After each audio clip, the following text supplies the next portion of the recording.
마태복음 6장 31절에서 33절입니다. 그러므로 염려하여 이르기를 무엇을 먹을까 무엇을 마실까 무엇을 입을까 하지 말라. 이는 다 이방인들이 구하는 것이라. 너희 하늘 아버지께서 이 모든 것을 너희에게 더하시리라. 그러므로 내일 일을 위하여 염려하지 말라. 내일 일은 내일이 염려할 것이요 한날의 괴로움은 그날로 족하니라. 아멘. 하나님의 말씀이었습니다. 창조주 하나님 아버지, 감사의 마음 모아 찬양하며 예배합니다. 목마른 사슴이 시냇물을 찾듯 주를 찾기에 갈급해하지 못한 순간들, 하나님 회개합니다. 험한 세상 전전긍긍하며 살고 있지만 파수꾼이 아침을 기다림보다 하나님을 더욱 사모하며 살게 하여 주옵소서.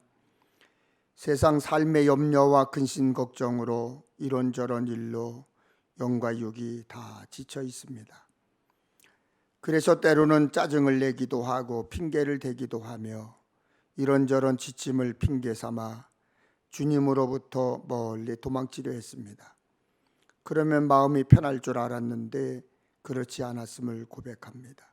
하나님, 예배를 통해 위로받게 하시고 믿음의 능력을 회복하게 하여 주옵소서. 하나님께 소망을 두고 하나님의 도우심만을 구하며 하나님을 신뢰하며 기쁨으로 찬송하며 사는 천국 백성으로 승리하게 하옵소서. 주님, 이곳저곳에 흩어진 성도들을 위해 기도합니다. 군대, 객지, 일터, 질병을 치료하는 성도들 있습니다. 때로는 영상으로 예배에 동참하는 이들도 있습니다. 모두에게 은혜를 허락하여 주옵소서. 부족한 종이 말씀을 준비하여 담대함으로 전합니다. 강하고 담대하게 세워 주옵소서. 말씀 듣는 성도들의 눈과 귀와 마음을 열어주셔서 가슴 뜨거워지고 영성이 회복되고 영혼 육이 치료받고 세임 얻는 성령의 역사를 체험케 하여 주옵소서. 지금 이 자리에 성령을 부어주셔서 성령 충만한 은혜 주시옵소서. 말씀이 선포될 때 마귀 사탄이 물러가고 온갖 질병이 떠나가게 하여 주시옵소서. 예수의 이름으로 사탄 마귀야 물러갈지어다. 떠나갈지어다. 예수님의 이름으로 간절히 기도하옵나이다. 아멘. 할렐루야. 하나님의 은혜와 평강이 우리 모두에게 함께 하시기를 빕니다. 벗어날 듯 끝날 듯 아슬아슬하게 줄타기하고 있죠. 사라지지 않고 있죠. 코로나가 그렇습니다. 여전히 우리 삶을 좀 두렵게 하고 불안에 떨게 하고 있습니다. 조금 이상해서 이게 감기인가 코로나인가 병원에 가야 되는가 말아야 되는가 고민될 때도 있습니다. 또 당황스러운 것은 물가가 올라도 너무 많이 올랐어요. 그렇죠, 여러분? 너무 많이 올랐어요. 한숨 나오고 염려 많으실 것 같아요. 어떡하죠? 이거 너무 많이 올라서 어떻게 해요? 여러분에게 큰 장점이 있죠? 기도하는 거예요. 책임을 다른 사람들에게 떠넘기지 말고 우리는 기도에 힘써야 합니다. 그러면 반드시 여호와 일에, 아멘, 여호와 일에 승리할 줄로 믿습니다. 그래서 바라기는 모든 사람들이 각자의 삶의 자리에서 좀 조화롭게 기쁨을 누리면서 행복을 누리면서 살 수 있으면 좋겠다. 그런 생각을 갖습니다. 여러분, 인간의 탐욕을 일으키고 조화를 무너지게 하는 존재가 있어요. 그게 사탄입니다. 사탄에게 조종당하고 지배당하면 삶이 무너지고요. 재미가 없고요. 신앙생활이 기쁘지가 않아요. 탐욕이, 자기 욕망이 믿음을 지배하면 믿음이 임계점에 다다라요. 탐욕스러운 신앙생활은 사탄의 유혹에 버텨낼 힘이 없어요. 이럴 때 우리 그리스도인들이 해야 할 일, 삶의 본질을 다시 살펴봐야 돼요. 마가복음 9장 23절에 예수께서 이르시되 할 수 있거든이 무슨 말이냐, 믿는 자에게는 능히 하지 못할 일이 없느니라. 사람들은, 특히 예수 믿는 사람들은 믿는 자에게는 능치 못할 일이 없다, 이 말에 너무나 사로잡혀 있습니다. 가쁘게 달려보지만 행복은 늘 신기루처럼 저 먼지 멀리 떠나가 있고 알 수 없는 불안이 스멀스멀 삶을 장악하고 있습니다. 하나님의 형상이 망가지고 있습니다. 예수님은 팔레스타인 사람들의 삶의 상황이 얼마나 열악한지 잘 알고 계셨습니다. 하루하루 끼니를 잊기 어렵다는 사실도 알았고요. 가까운 시일 안에 그런 상황이 개선될 수 없다는 것도 잘 알고 계셨습니다. 죽지 못해 사는 구체한 인생들을 보면서 안타까워하셨습니다. 그래서 할 수 있는 한 그들의 삶의 곤경을 해결해 주기 위해 애쓰셨습니다. 하지만 여러분, 가진 것이 없다고 마음까지 빈곤해 줘서는 안 되지 않겠습니까? 온통 땅의 현실에 사로잡혀 살다 보면 우린 누군가에 대한 원망의 마음에 사로잡히게 됩니다. 그래서 원망이 적대감으로 변하고요. 적대감은 자기 속에 있는 행복의 가능성조차 제거해 버립니다. 그런 상황에서 주님은 새로운 길을 우리에게 제시하고 계시는데 무엇을 먹을까 마실까 입을까 염려하지 말자는 것입니다. 여러분, 자아가 강한 사람은요, 자기 중심적인 사람은요, 걱정거리가 많습니다. 그는 늘 불안합니다. 다른 이들을 신뢰하지 못합니다. 그렇기 때문에 늘 비평적이고 냉소적이에요. 그런 사람들은 늘 조그만 것 가지고도 아주 강렬하게 비난을 합니다. 물론 그가 그렇게 된 것은 삶이 너무 힘들고 각박하기 때문일 것입니다. 불쌍한 사람이죠. 이 말씀, 무엇을 먹을까 무엇을 마실까 염려하지 말라는 이 말씀, 자칫하면 오해하기 쉽습니다. 저는 이 말씀을 읽을 때마다 그런 생각이 든 적이 있었어요. 세상 물정 모르시는 주님께 그냥 불퉁거리고 싶은 거예요. 하지만 예수님은 우리에게 근거 없는 낙관론에 빠져 살라고 하시는 것이 아닙니다. 주님은 우리가 최선을 다해 살아야 함을 모르지 않습니다. 주님이 경계하시는 것은 염려하면서 걱정하면서 조바심 치는 마음입니다. 걱정한다고 걱정이 사라집니까? 염려한다고 염려가 사라지십니까? 그러지 않습니다. 사라지지 않습니다. 오히려 걱정은 불안감을 증폭시키죠. 우리 내면의 힘을 약화시키죠. 걱정의 뿌리에는 더를 추구하는 마음이 있습니다. 더 많이, 더 크게, 더 빨리라는 구호 속에서 우리 영혼은 파리해집니다. 하지만 욕망의 그릇을 작게 하면 걱정은 줄어듭니다. 성경은 자족할 줄 아는 사람에게 만족을 허락하신다고 했습니다. 그래서 디모데전서 6장 7절 8절에 우리가 세상에 아무것도 가지고 온 것이 없음에 또한 아무것도 가지고 가지 못하리니 우리가 먹을 것과 입을 것이 있은즉 족한 줄로 알 것이니라. 그런데요, 반면에 부자가 되기를 원하는 사람은 유혹과 올무와 여러 가지 해로운 욕심에 이상하게도 어리석게도 빠지기 쉽습니다. 지금 제가 여러분에게 꼭 필요한 삶의 기술을 좀 가르쳐 드리고 싶습니다. 살아가는 데 있어서 이 삶의 기술을 익히면 여러분 사는데 별로 그렇게 지장이 없습니다. 작은 것에 만족하고 감사하기입니다. 작은 것에 만족하고 감사하다 보면 더가 아니라 덜의 삶을 터득하면 삶의 은혜가 됩니다. 그러면 삶이 가벼워집니다. 재미있어집니다. 행복해집니다. 신앙생활 하면서 내려놓기, 덜 갖기, 무소유 여러 가지 얘기를 하지만 사실 우리 기독교인들처럼 더를 요구하는 사람들이 얼마나 많이 있는지 몰라요. 더 많이, 더 빨리.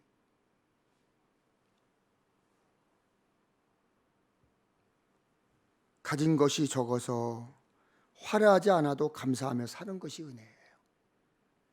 그 작은 것도 나눠주며 사는 삶이 어디서 나옵니까? 성령의 능력입니다. 그러면 찐 행복 느껴지는 거예요. 여러분 살면서 눈물 흘려보지 않은 사람이 있습니까? 억울한 적 없습니까? 그래도 참고 기도했더니 하나님께서 찐 행복을 주는 겁니다. 세상은 알 수 없는 행복, 세상이 줄 수 없는 행복, 그것은 하나님의 자녀로 살 때 하나님께로부터 오는 은혜고 축복입니다. 그래서 우리는 하나님의 은혜를 먹고 사는 거예요.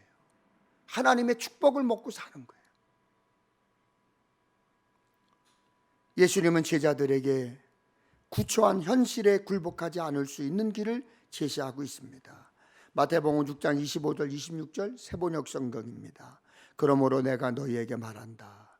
목숨을 부지하려고 무엇을 먹을까 또는 무엇을 마실까 걱정하지 말고 몸을 감싸려고 무엇을 입을까 걱정하지 말아라. 목숨이 음식보다 소중하지 아니하냐? 몸이 옷보다 소중하지 아니하냐? 공중의 새를 보아라. 씨를 뿌리지도 않고 거두지도 않고 곳간에 모아들이지도 않으나 너희의 하늘 아버지께서 그것들을 먹으신다. 너희는 새보다 귀하지 아니하냐? 공중의 새를 보라. 들의 백합화가 어디에 어떻게 자라는가 살펴보아라.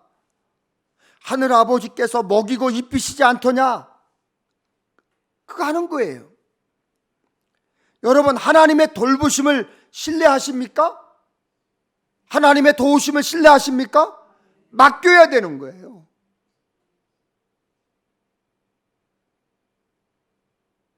근데 하나님의 돌보심을 필요하고 믿습니다라고 고백하면서도 맡기지 않아요. 하지만 저는 마태복음 6장 25절 26절 말씀을 조금 다른 각도에서 해석하고 싶습니다. 아름다움으로 향유하는 능력이 회복될 때 우리는 과도한 욕망의 지배에서 소비 중독에서 벗어날 수 있다는 거예요. 작고 사소한 것 속에 깃든 아름다움을 알아차리는 사람은 절대 빈곤하지 않습니다. 우리에게도 돈, 재물 필요하죠. 절대 필요합니다. 그렇죠? 여러분, 돈 없이 사는 사람 있어요? 헬스뉴스에 얼마를 갖고 있어야 부자인가? 라고 하는 질문이 있었습니다. 대중 없었지만 어떤 분은 100억 원 정도는 지금 때에 100원 정도는 있어야 부자가 아닙니까? 이렇게 얘기하시는 분들도 있었고요. 20억 정도, 10억 정도면 그래도 부자 축에 들어가지 않겠는가? 이렇게 판단하시는 분들도 있었습니다.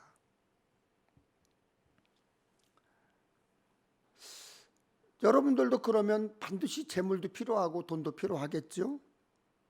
얼마나 여러분이 소유해야 부자라고 여러분 만족하시겠습니까? 아니면 얼마나 지금 갖고 계십니까? 예수님이 우리가 돈과 재물을 어떻게 해야 하는지 가르쳐 주셨습니다. 너희를 위하여 보물을 땅에 쌓아두지 말라.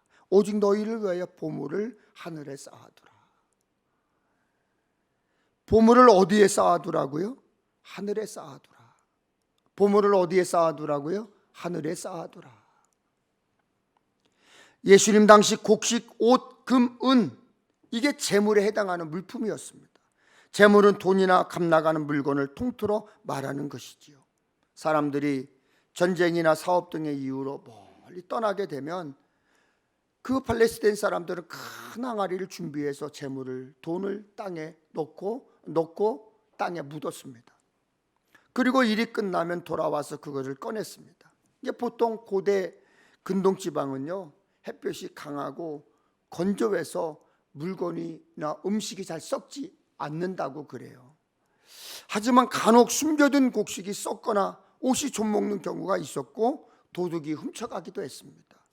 오늘 본문에서 도둑이 구멍을 뚫는다, 그런 표현이 있는데요, 당시 팔레스타인 지역 대부분의 집들이 흙집이었습니다.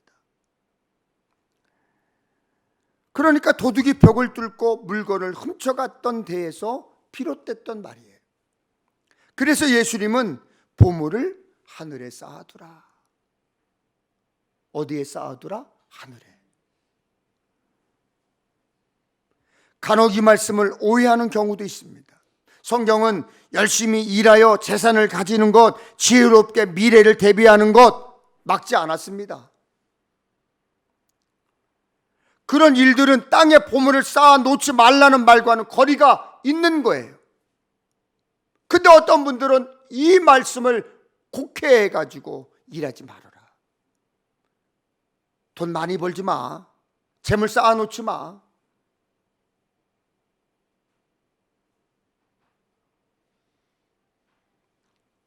그런데 그렇게 얘기하는 사람들이 그 사람들의 재물을 갈취를 해서 자기들 배만 불려요.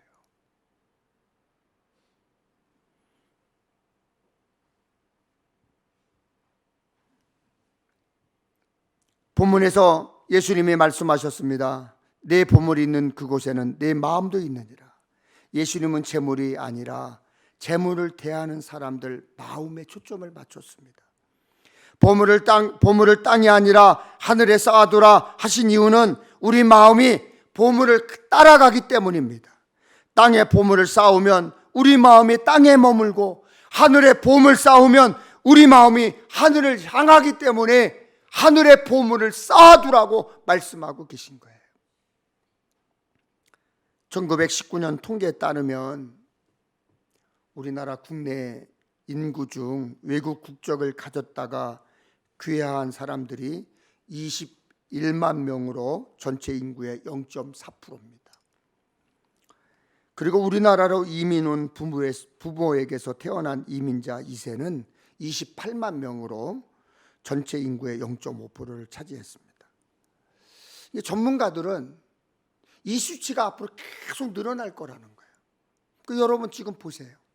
주변에 외국인들 정말 많아요. 그죠? 외국인만 맞습니까? 2세들, 외국인과 결혼해서 태어난 2세들 정말 많습니다. 근데 앞으로 그 수치가 점점 늘어날 거라는 거죠.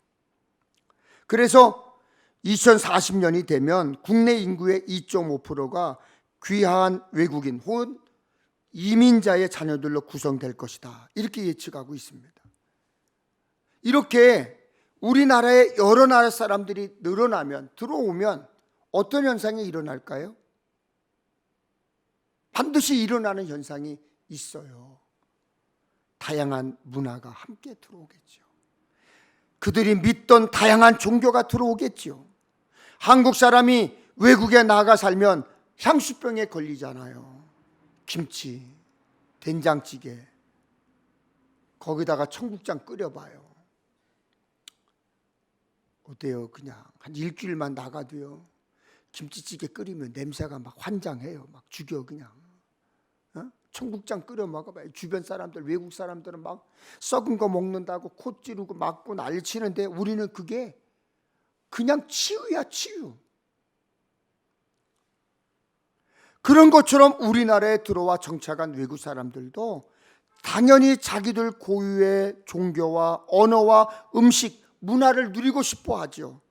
예수 믿음으로 구원받은 우리는 하늘의 시민권을 가진 하늘 백성, 천국 백성입니다. 그러므로 우리는 아직 이 땅에 발을 딛고 살지만 천국 백성으로서의 정체성이 있어야 하고 그 정체를 드러내야 합니다. 당연히 마음이 하늘의 천국에 있어야 합니다. 지금 발 딛고 사는 곳이 세상이라도 하나님 나라를 사모하고 하나님 나라의 문화와 삶의 방식을 지키려고 하는 것 당연한 거예요. 천국 백성된, 하나님 나라 백성된 우리는 하나님 나라 천국 삶의 방식을 지키고 천국 삶의 방식을 드러내야 합니다. 그러므로 마음이 하늘에 있는 사람, 하나님 나라 삶의 방식을 따르는 사람은 이방인들의 삶과 달라야 되는 거예요. 그러므로 염려하여 이르기를 무엇을 먹을까, 무엇을 마실까, 무엇을 입을까 하지 말라. 이는 다 이방인들이 구하는 것이라. 무엇을 먹을까, 무엇을 마실까, 무엇을 입을까 염려하는 것은 이방인들이 하는 거래요.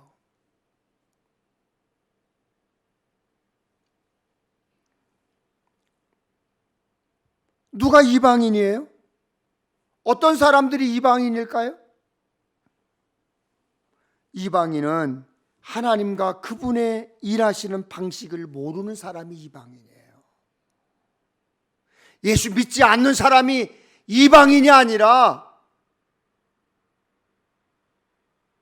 멀리 외국에 사는 사람들이 이방인이 아니라 하나님과 그분이 일하시는 방식을 모르는 사람, 부인하는 사람, 그 사람이 이방인이라는 거예요. 하나님의 자녀된 하늘 시민권자를 어떻게 돌보시는지, 하늘의 마음 든 천국 백성을 어떻게 지키시는지 모르는 사람이 이방인이에요. 그 이방인, 하나님과 그분의 일하시는 방식을 모르는 사람이 먹을 것, 마실 것, 입을 것 연연하는 거예요.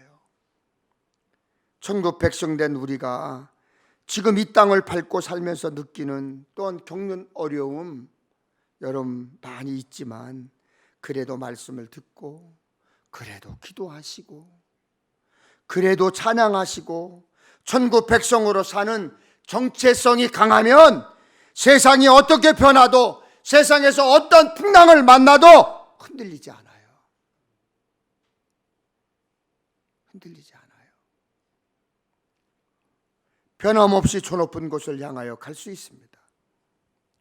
물론 매 순간순간 매번 승리하며 살기는 쉽지 않습니다. 연약한 우리는 예배하지 않아도 될 만한 핑계가 생기면 어떻게 합니까? 예배와 멀어집니다.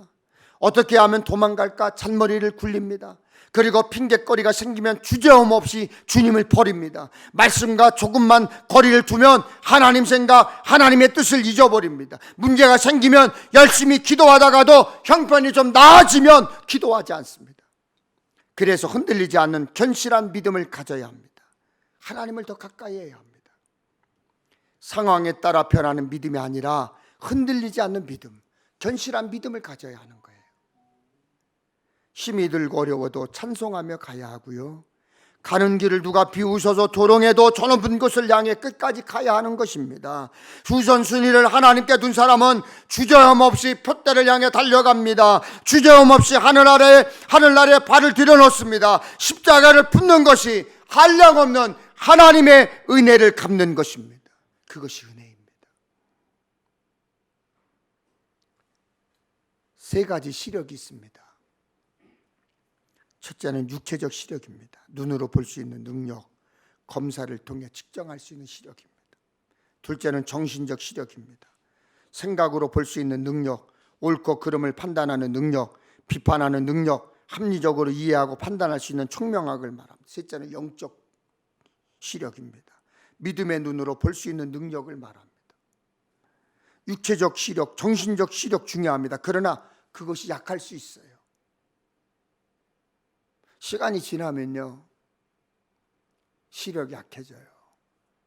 청력도 약해져요. 근력도 약해져요. 이건 부인할 수 없고요, 나는 괜찮다라고 하는 사람들 교만한 사람들이에요. 시간 지나봐요. 잘 안 보여요. 잘 들리지도 않아요. 뭘 좀 무거운 거 들고 싶어도 들 수 없어요. 그러나 약해도, 그런 것들은 약해도 불편할 뿐이지 사는데 그렇게 큰 어려움이 없습니다. 한 가지 시력은 분명히 밝아야 합니다. 믿음의 눈. 영적 시력 밝아야 돼요. 아멘. 영의 눈, 믿음으로 보는 눈이 활짝 열려야 돼요. 여러분, 영안이 열려야 축복이에요.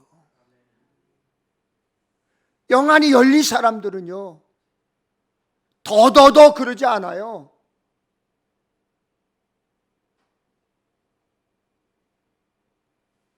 창세기 13장에 보면 함께 살던 아브라함과 조카 롯이 그들의 소유가 많아서 함께 살 수 없었습니다. 그래서 살림이 많아지고 소유가 많아지니까 이제 한 친족임에도 재산이 많아지니까 이제 다투는 일이 많아졌습니다. 다투는 일이 많아졌어요. 이제는요, 예전에는 우리나라 법도요, 부모님이 유언으로 큰아들에게 다 넘겨줘라. 작은 아들이, 딸들이 억울해도요, 아무 말 못했어요. 근데 지금은요, 아무리 유언을 남겼어도요, 나머지 자식들이 소송을 걸리면 정해진 법에 따라서 나눠줘야 돼요. 이게 법이에요, 지금은. 그러니까 점점 시간이 지나면서 자식들끼리 부모님이 돌아가시면 남겨진 재산 때문에 자식들이 다투고 싸움하고 소송한다는 거예요. 저는요, 100만 원 가지고 소송 건 사람도 봤어요. 100만 원 차지하려고 소송 건 사람이 있어요. 여러분은 코웃음 칠지 모르지만 그런 사람 진짜 있어요. 많이 가지면 좋지요. 많이 소유하면 좋지요. 그러나 다툴 가능성 많아집니다. 그래서 서로 떨어져 따로 살기로 했습니다. 아브라함 조카 롯에게 나를 떠나가라. 네가 좌하면 나는 우하고 네가 우하면 나는 좌하리라. 너 먼저 가라는 말이고 좋은 대로 가라는 말이에요. 네가 선택해서 네가 원하는 대로 가라. 순서를 따지자면 장유유서, 어른인 아브라함이 먼저 갈 곳을 정하는 것이 맞습니다. 그런데 조카 롯에게 먼저 선택권을 줬습니다. 두 사람은 같은 장소에 있었지만 서로 다른 곳을 바라봤습니다. 롯은 요단에서 소알까지를 보았습니다. 그곳은 물이 넉넉해 살기 좋아 보였지만 소돔과 고모라가 있는 하나님 보시기에 좋지 않은 땅이었습니다. 반면 아브라함은 약속의 땅 가나안을 선택했습니다.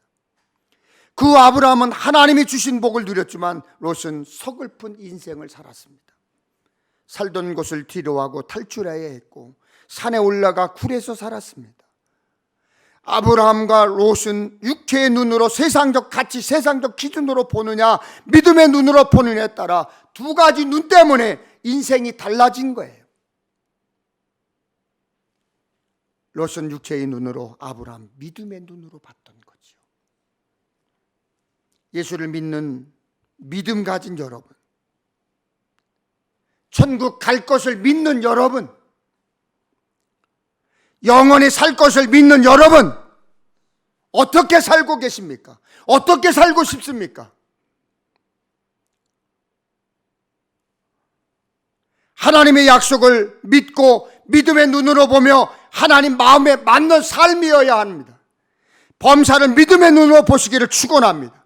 예수를 믿지만, 천국 소망이 있지만, 하나님을 아버지라 부르며 기도하지만 무엇을 먹을까, 무엇을 마실까, 무엇을 입을까 걱정하며 사십니까?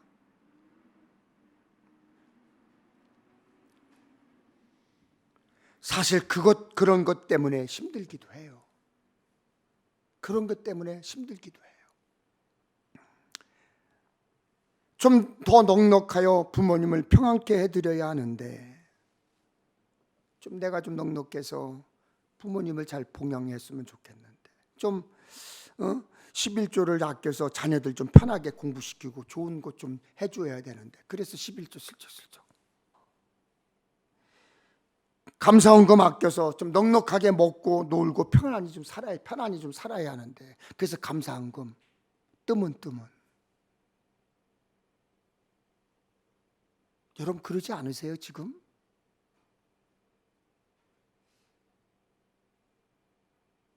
(11조도) 슬금슬금 제대로 슬금슬금 안 해요. 11조도 감사원금도 그냥 슬금슬금 1년에 한 번 듣죠. 어쩌다가 그냥 추수감사절, 맥주감사절 때 그것도 그냥 마지못해서 10,000원, 20,000원 그리고 감사했대요. 하나님의 은혜가 그 정도밖에 안 됩니까? 하나님의 축복이 그 정도밖에 안 됩니까?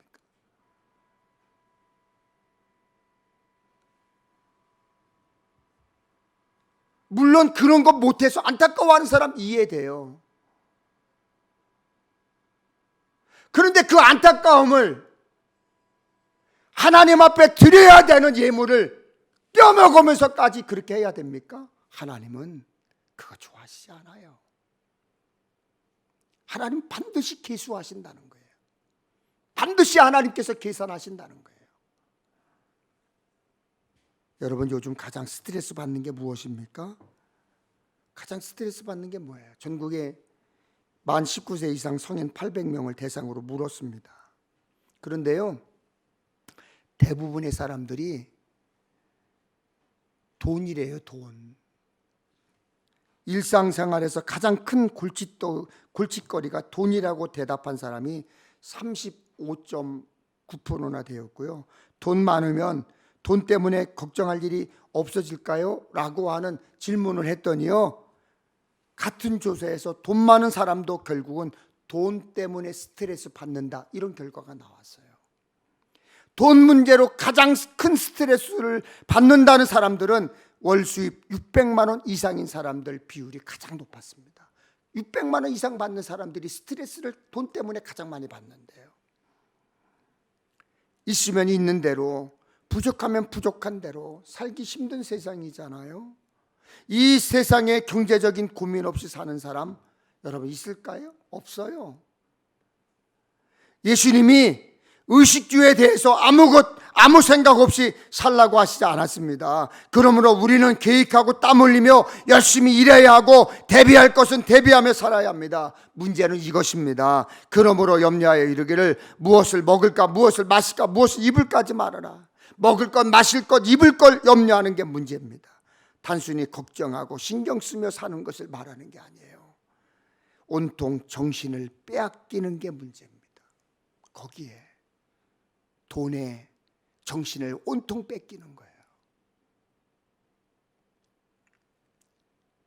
깊이 생각하고 고민하며 필요한 준비, 대비는 하더라도 하나님이 어떻게 일하시는지 믿는 하나님의 자녀는 하나님께 맡길 줄도 알아야 합니다. 아멘. 하나님께 맡길 줄도 알아야 돼요. 그런 일 때문에 염려하다가 온통 정신을 빼앗기지 말아야 합니다. 그렇다면 여러분 어떻게 하나님께 맡길 수 있겠습니까? 너희 하늘 아버지께서 이 모든 것이 너희에게 있어야 할 줄을 아시느니라. 하나님이 다 아신다는 믿음이 가능하게 되는 거예요. 영적 시력으로, 믿음의 눈으로 하나님을 바라봐야 염려가 우리의 정신을 빼앗지 못합니다. 걱정이 우리의 정신을 빼앗지 못합니다. 그리고 이렇게 해야 합니다. 그런즉 너희는 먼저 그의 나라와 그의 의를 구하라. 그리하면 이 모든 것을 너희에게 더하시리라. 하나님의 자녀는 하늘 백성답게 하나님의 나라와 하나님의 뜻, 의를 구해야 되는데 세상 형편과 사정에 마음을 빼앗겨 염려하기보다 모든 것을 아시는 하나님께 맡기고 기도해야 합니다.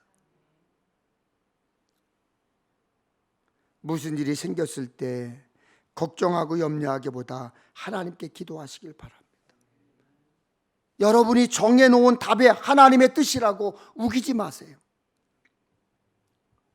이 사람 저 사람 이야기에 솔깃해서 넘어가 놓고는 거기에 맞춰 주뜻이라고 꿰어 맞추지 마세요.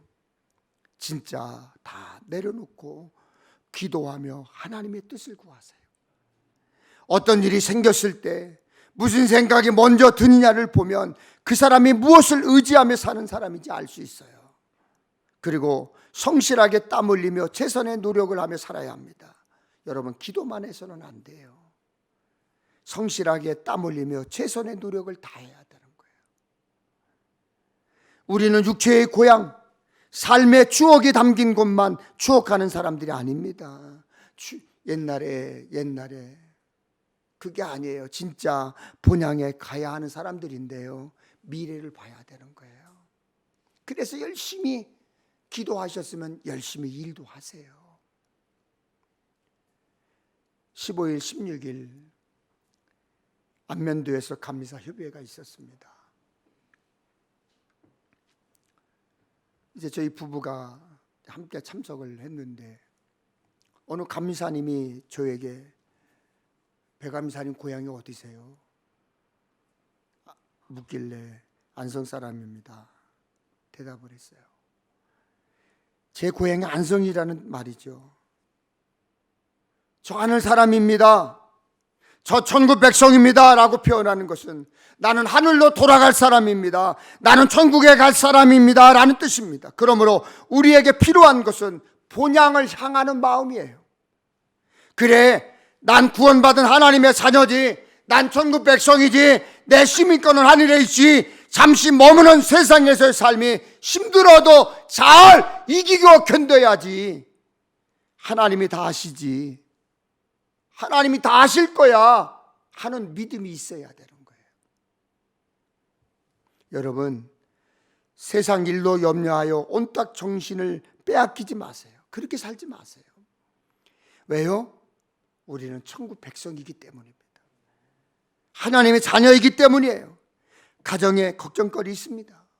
일터에 불안한 일, 고민되는 일이 있습니다. 그래도 우리는 보물을 하늘에 쌓으며 하나님께서 지켜달라고 해야 합니다. 하나님 나라에 마음 두고 사는 하늘 백성이기 때문에 그래야 되는 거예요. 여러분, 부탁을 드립니다. 나는 하늘 백성입니다. 나는 천국 백성입니다. 확신을 가지고 사세요. 우리가 아직은 이 땅에 살지만 천국 백성으로의 품위를 지키며 살아야 돼요. 그리스도인이라고 하는 정체성, 하늘 백성이라고 하는 하나님의 자녀라고 하는 정체성, 자부심을 갖고 살아야 돼요.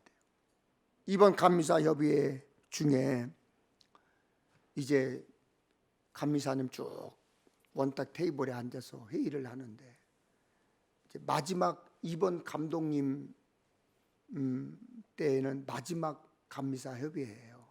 이제 새로운 9월 24일 날 새로운 감독님이 선출이 되면 9월 초에 총회에서 행정청에서 취임식이 끝나면 이제 새로운 감독님과 저희들 지금 현직 감리사들하고 6개월 동안 같이 이제 경기연회를 이끌어 가게 되어 있습니다. 그러니까 마지막 회의니까 이제 안면도로 1박 2일을 가서 원탁을 쭉 준비해 놓고 이제 부부들이 다 앉아서 마이크를 다 돌리는데 안성 지방의 이종수 감리사님이 이런 간증을 하는 거예요. 제 친구 목사님이시잖아요. 근데 그분이 이렇게 간증을 해요. 제가 늘 간직하며 사는 친구의 말이 있습니다.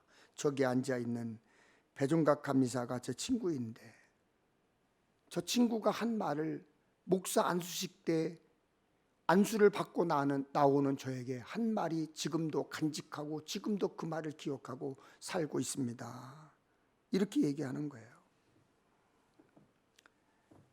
저는 기억이 없는데요, 내가 그런 말을 했어? 나중에 만나서 내가 그런 말을 한 적이 있었어? 라고 질문을 했는데 제가 이렇게 얘기를 했대요. 야, 정수야, 목사는 쪽팔리게 살면 안 돼. 감리교 목사로 가오 잡고 살아. 그래서 지금까지 목사로서 하나님 앞에 부끄러움 없이 살려고 그렇게 애를 썼대요. 목사로서 쪽팔리게 살지 말어. 감리교 목사로 가오 잡고 살아. 그래서 하나님 앞에도 성도들 앞에서도 부끄러움 없는 삶을 살기 위해서 그냥 애를 썼다는 거예요. 저는 그 얘기를 듣고요, 눈물이 핑 돌았어요. 저 역시 그래요, 여러분. 안수를 받고요, 감리교 기독교에 대한 감리의 목사로서 작은 교회에서 목회하지만 하나님 앞에 부끄러움 없이 살려고 노력했고, 여러분들 앞에서 부끄러움 없는 목사로 살려고 애썼어요. 쪽팔리지 않으려고 했었고요. 내가 가난하게 살아도 자식들이 왜 나는 학원 안 보내줘요? 왜 나는 좋은 거 안 사줘요? 라고 저에게 그렇게 대시를 하고 도전을 해도 저는 그것 가지고 쪽팔리지 않았어요. 오히려 그것 때문에 사탄에게 넘어가지 않고, 그것 때문에 세상의 것을 쫓아가지 않은 것이 더 하나님 앞에 감사했어요. 여러분, 이정수 감사님이 분명히 목사의 정체성을 잃지 않고 지금까지 왔다는 것, 그것 그분만의 이야기가 아니에요. 여러분의 이야기이기도 해요. 천국 백성으로서의 정체성 드러내야 삽니다. 우리는 그리스도인이에요. 본향을 향해, 저 높은 곳을 향해 끝까지 잘 가는 믿음 승리자 되기 위해서는 우리의 정체성, 나는 그리스도인이다, 나는 하나님의 백성이고 하나님의 자녀다라고 하는 정체성 잊으면 안 돼요.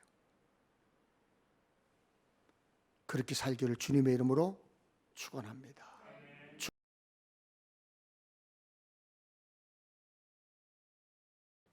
네게 지혜롭고 총명한 마음을 주노니 네 앞에도 너와 같은 자가 없었거니와 내 뒤에도 너와 같은 자가 일어남이 없으리라. 하나님, 우리 이런 복 받기 원합니다.